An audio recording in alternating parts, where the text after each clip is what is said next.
Nous voilà dans la deuxième vidéo de présentation de la Mi Box 4K de chez Xiaomi. Alors après avoir mis des piles dans la télécommande, euh, d'ailleurs à propos de la télécommande, c'est bien un modèle Bluetooth. Et ici c'est pas de l'infrarouge du tout, c'est le micro qui va servir à faire la dictée vocale. Donc nous arrivons sur cet écran là, qui dit de se mettre à peu près à 20 cm du boîtier pour associer la télécommande au boîtier en appuyant sur les touches flèche et rond, c'est-à-dire retour et maison. On va faire ça. Et voilà. Ça bip, c'est OK. Donc je choisis la langue. Au hasard, je vais prendre le français par exemple. Vous choisissez ce que vous voulez. Voilà. Ensuite, il y a deux méthodes pour rentrer les paramètres de Wi-Fi, de compte Google et ce genre de choses. Soit vous faites avec un appareil Android existant, soit vous les rentrez manuellement. Et si vous les rentrez manuellement, il y aura un clavier tactile qui va apparaître. Je vais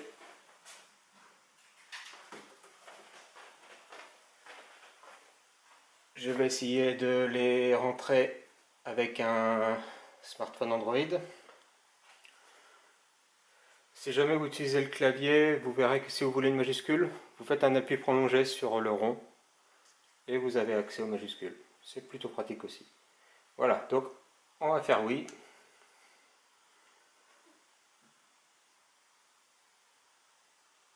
Ouvrez l'appli Google de votre téléphone. Bien, on va voir si on a ça. Appli Google. Bon, bah, ça commence mal. Ah si, elle est là. Voilà. Oui, c'est tout simplement l'explorateur de fichiers. D'accord. Voilà. Suivant. Dans le champ recherche, saisissez configurer.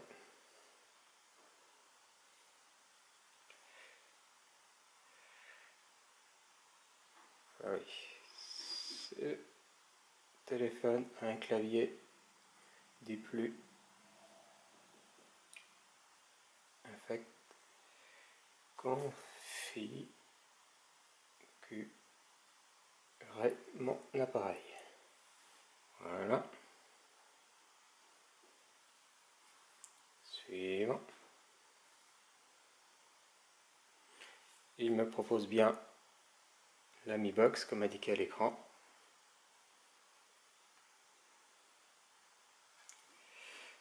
Voilà, j'ai bien le même code. Suivant. Voilà.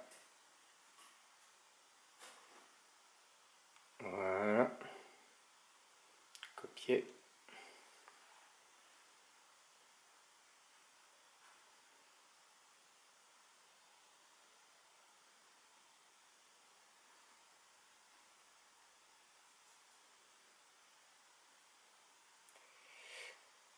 Alors, ensuite, il me demande mon mot de passe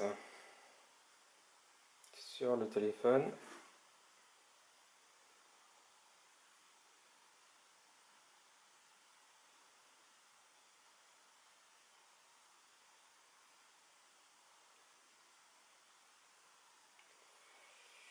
Ça me dit copie des comptes.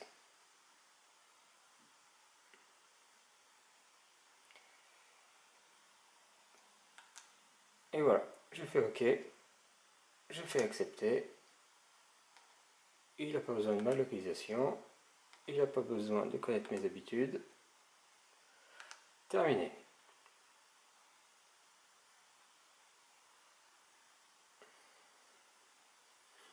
Et sur le smartphone, il propose d'installer une appli télécommande. Alors vous faites tout ce que vous voulez, il n'y a pas de... C'est votre appareil après tout. Hop. Et donc il installe une appli qui s'appelle Remote. Voilà, nous arrivons sur l'écran principal de l'appareil. On voit que c'est très épuré. La bande du haut, c'est une bande de présélection, forcément avec de la VOD. Ensuite, ça montre qu'il y a deux applications d'installer, ou au moins fortement conseillées, qui sont Netflix et Red Bull TV. Voilà. Ensuite, on voit qu'il y a Google Play Film, donc la VOD de Google, YouTube, Play Store, tant mieux,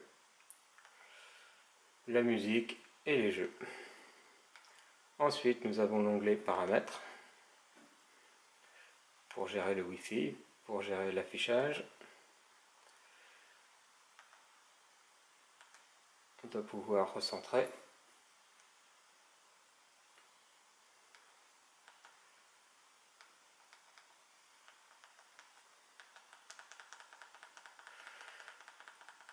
Voilà, donc effectivement cette appli-là permet de recadrer. Ça aurait été mieux si le fond était clair. Voilà. Mais là, c'est parce que vous voyez certainement pas, mais c'est gris foncé ici, et gris encore plus foncé là, mais on voit que la différence entre le noir. Voilà, je fais retour. On peut choisir un écran de veille, on peut choisir la fonction HDR, donc on va l'activer, ça mange pas de pain. On peut choisir la résolution. Bon, moi, étant donné que mon écran n'est pas Full HD, je vais rester en 720p. Voilà. Oui, donc fonction très très intéressante, on intègre Google Cast.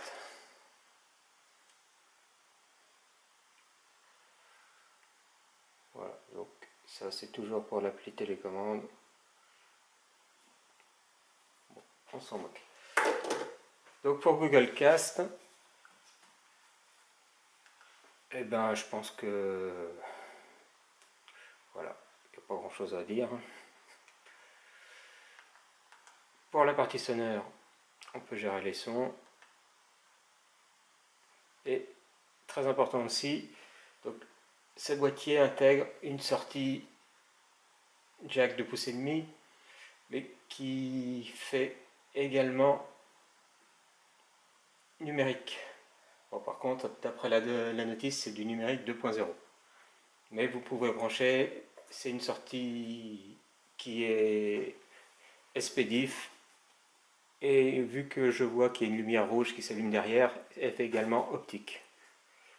Quitte à vous d'avoir le bon adaptateur, parce que c'est pas l'adaptateur optique classique.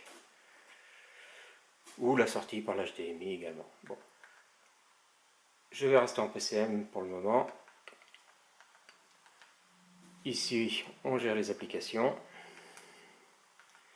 les écrans de veille, on peut réinitialiser ici, et puis les informations de l'appareil ici, plus les mises à jour. Voilà, donc c'est bien la Mi Box 3, et elle est sous Android 6.0.1 pour le moment.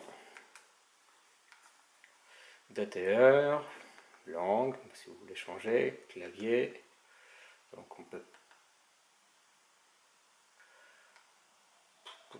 on va laisser celui-là.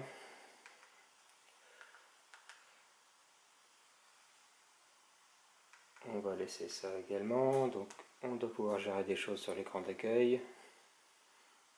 Oui. Pour la recherche, pour la voix, et puis les fonctions d'accessibilité. On voit qu'il a trouvé la télécommande. Je vais rajouter en plus ma manette Bluetooth puisque je suis là. Ajouter un accessoire. Donc cette manette là, il faut appuyer sur X et Home pour mettre l'association. Voilà, je suis en mode association.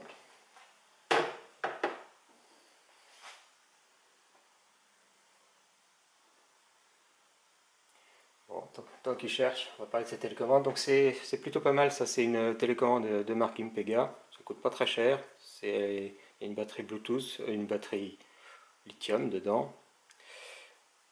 Et elle a quelque chose de vraiment intéressant, c'est qu'elle a un touchpad intégré. Donc qui peut simuler la souris pour certains jeux, applications. Plus des boutons multimédia. Voilà. Et tout ça pour moins de 15 euros. Voilà, il a trouvé ma télécommande. Je l'associe.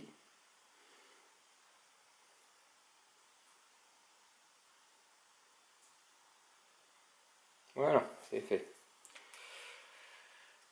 Ensuite, vous pouvez activer la localisation, la sécurité. Autant dire qu'on est sur Google, donc la sécurité, on sait ce que ça veut dire. Voilà, on peut sortir de là. Et il y a des choses restauration, où il doit aller chercher des choses sur mon profil, certainement. Je lui fais confiance pour ça. Alors, sur Play Store, on accepte.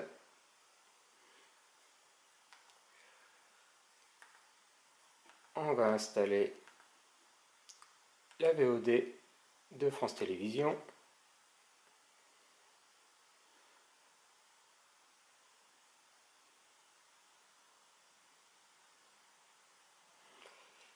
Bon, en attente.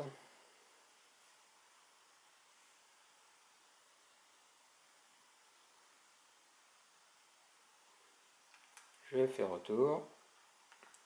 Ensuite,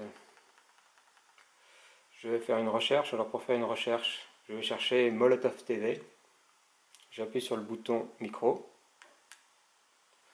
Molotov TV. Molotov TV. Voilà. Ça marche comme vous le voyez parfaitement. Il ne faut juste pas être pressé et attendre le bip installé. Voilà. Et puis je vais également chercher un explorateur de fichiers. Explorateur de fichiers. On recommence.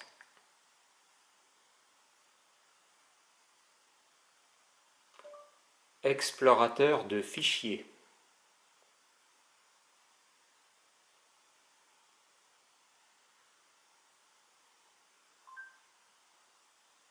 Voilà, il a trouvé aussi. Ah, sauf que vous ne voyez pas puisque mon support s'est déclaré. Donc vous voyez en haut de l'écran, il met bien le résultat de la recherche. Donc on peut dire que la dictée vocale fonctionne parfaitement également. C'est très bien, ça va nous éviter de brancher un clavier USB sur l'appareil. Je fais installer également.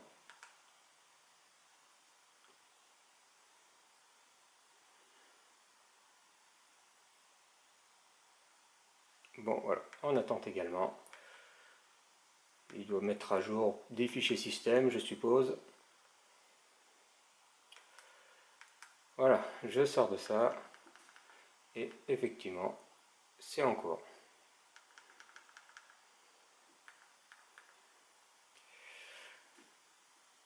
Alors, il faut savoir également que l'on peut, j'ai déjà fait l'essai, on va dire, brancher